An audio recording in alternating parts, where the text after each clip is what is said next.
কসবা টিভির পক্ষ থেকে আপনাদেরকে স্বাগত। কসবা টিভি, হৃদয়ে বাংলা।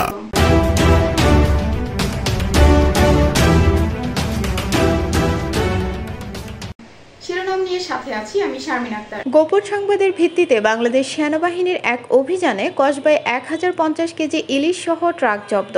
সারওয়ার আলম নামে পাচারকারী আটক। কসবা টিভির ডেস্ক রিপোর্ট। এবারে জানিয়ে দিচ্ছি বিস্তারিত। বাংলাদেশ সেনাবাহিনী গোপন সংবাদের ভিত্তিতে কসবা উপজেলার বিনাউটি ইউনিয়নে আজ দুপুর আনুমানিক 3টা 30 মিনিটে অভিযান চালিয়ে 1050 কেজি ইলিশ সহ একটি ট্রাক জব্দ করেছে। অভিযানে চোরাচালানের সাথে সম্পৃক্ত সারওয়ার আলম নামে একজনকে গ্রেফতার করে পুলিশের কাছে সোপর্দ করা হয়েছে। তার গ্রামের বাড়ি অনন্তপুর বলে জানা যায়। উক্ত অভিযানের নেতৃত্ব দেন ক্যাপ্টেন সানিউল আলম, 12 বীর বাংলাদেশ সেনাবাহিনী। এ বিষয়ে কসবা থানায় নিয়মিত মামলা দায়েরের প্রক্রিয়া চলছে। বাংলাদেশের গর্ব বাংলাদেশ সেনাবাহিনীর চোখ এড়াতে পারেনি সারওয়ার আলমের এই চোরাচালান। সেনাবাহিনীকে ম্যাজিস্ট্রেসি ক্ষমতা দেওয়ার পর থেকে দেশে একের পর এক সফলতা অর্জন হচ্ছে।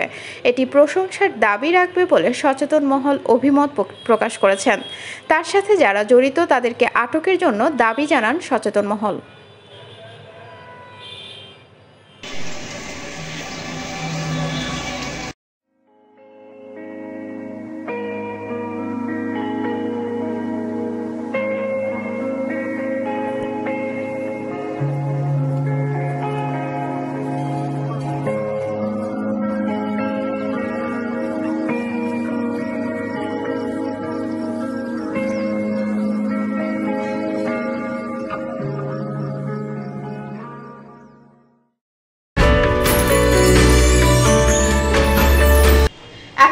কসবা টিভির সাথে থাকার জন্য আপনাদেরকে ধন্যবাদ।